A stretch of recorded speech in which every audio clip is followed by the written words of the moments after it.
নমস্কার বন্ধুরা, জুথিকার রান্নাঘরে সবাইকে স্বাগত। আমার আজকের রেসিপি অনুষ্ঠান বাড়ির মতো চানা মশলা। বাড়িতে খুব সহজেই কিভাবে অনুষ্ঠান বাড়ির মতো চানা মশলা বানিয়ে নেওয়া যায় সেই রেসিপিটা আমি আপনাদের সঙ্গে আজকে শেয়ার করব। এটি আপনারা রুটি, লুচি, পরোটা, নান, কুলচা সব কিছুর সঙ্গেই খেতে পারবেন। চলুন তাহলে রেসিপিটা শুরু করা যাক। চানা মশলা বানাবার জন্য আমি এখানে 250 গ্রাম কাবলি ছোলা সারা রাত ভিজিয়ে রেখেছিলাম। পরদিন সকালবেলায় জলটাকে ফেলে দিয়ে আমি ভালো করে ধুয়ে নিয়েছি। এবার এটা প্রেসার কুকারে সেদ্ধ হওয়ার জন্য 4টে সিটি দিয়ে নেব। প্রেসার কুকারে আমি সেদ্ধ করে নিয়েছি 4টে সিটি দিয়ে। ছোলাটাকে ঠিক এরকম গোটা গোটা রাখতে হবে। এবারে এই চানা মশলা বানাবার জন্য আমি কয়েকটা মশলা নিয়ে নিয়েছি। 3টে তেজপাতা, 3টে শুকনো লঙ্কা, অল্প একটু গোটা গরম মশলা, অল্প একটু গোটা জিরে আর একটু জোয়ান। এবারে গ্যাসের ওপরে কড়াই বসিয়ে তাতে সর্ষের তেল দিয়ে এই সমস্ত মশলাগুলো আমি ফোড়নের জন্য দিয়ে দেব। সমস্ত মশলাগুলো ফোড়নের জন্য দিয়ে ফোড়নটা কয়েক সেকেন্ড একটু ভাজা ভাজা করে নেব। ফোড়নটা থেকে যখন সুন্দর একটা গন্ধ বেরোবে তখন এখানে অল্প একটু হিং দিয়ে দেব।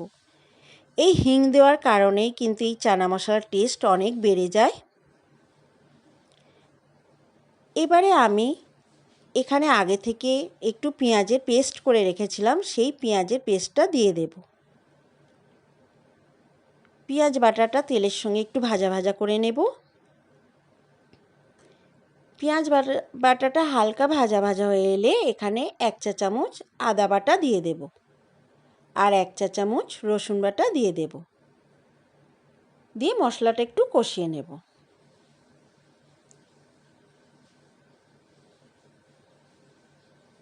মশলাটা কষাতে কষাতে আমি এখানে একটু কসুরি মেথি দিয়ে দেব।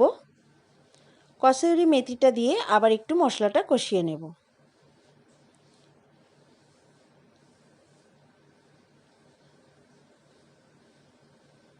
এবারে এখানে একটু গুঁড়ো মশলা দিয়ে দেব।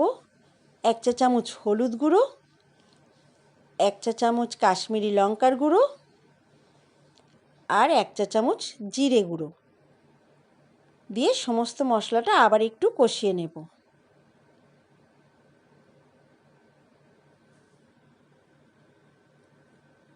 মশলাটা ভালো করে কষিয়ে নিতে হবে। এবারে আমি এখানে একটা টমেটো গ্রেট করে রেখেছিলাম, সেই টমেটো বাটাটা দিয়ে দেব। গ্রেট করা টমেটোটা দিয়ে দেব। দিয়ে সমস্ত মশলাটা আবার ভালো করে কষিয়ে নেব। এই মশলা কষানোর উপরেই নির্ভর করে চানা মশলার টেস্ট। মশলাটা বেশ খানিকটা কষে এসেছে। এই পর্যায়ে আমি এখানে স্বাদ মতো নুন দিয়ে দেব। নুনটা দিয়ে আবার একটু মশলাটা কষিয়ে নেব। ভালো করে কষিয়ে নেব মশলাটা। এবার একটু স্বাদ মতো চিনি দিয়ে দেব। চিনি দিয়ে আবার একটু মশলাটা কষিয়ে নেব। চিনিটা দিয়ে ভালো করে মশলাটা কষিয়ে নিতে হবে যতক্ষণ না মশলাটা থেকে তেল ছেড়ে দেয়। মশলাটা থেকে তেল ছেড়ে দিয়েছে। এবারে আমি সেদ্ধ করে রাখা কাবলি ছোলাটা দিয়ে দেব, জল সমেত দিয়ে দেব। সমস্ত কাবলি ছোলাটা জল সমেত দিয়ে দিয়েছি। দিয়ে ভালো করে একটু নাড়াচাড়া করে নেব মশলাটার সঙ্গে। এবারে একটা ঢাকা দিয়ে দেব রান্নাটা হওয়ার জন্য। ঢাকাটা খুলে আমি ফিরে এলাম। এবার একটু নাড়াচাড়া করে নেব। রান্নাটা একদম হয়ে এসেছে। এই পর্যায়ে আমি এখানে একটু গরম মশলার গুঁড়ো দিয়ে দেব, শাহি গরম মশলা গুঁড়ো দিয়ে দেব। দিয়ে একটু নাড়াচাড়া করে নেব। দিয়ে আমি গ্যাসটাকে অফ করে দেব। একদম রেডি আমার অনুষ্ঠান বাড়ির মতো চানা মশলা। ভিডিওটা ভালো লাগলে একটা লাইক করবেন, কমেন্টস করে জানাবেন আমার চানা মশলার রান্না কেমন লাগলো, আর আমার চ্যানেলটা সাবস্ক্রাইব করার অনুরোধ রইল। আমি চানা মশলাটা একটা বাটিতে সার্ভ করে দিয়েছি। আপনারাও বাড়িতে এইভাবে একবার বানিয়ে দেখতে পারেন। খেতে কিন্তু খুবই ভালো হয়।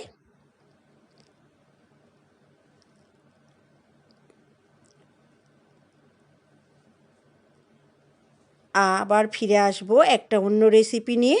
সবাই ভালো থাকবেন, সুস্থ থাকবেন। ধন্যবাদ।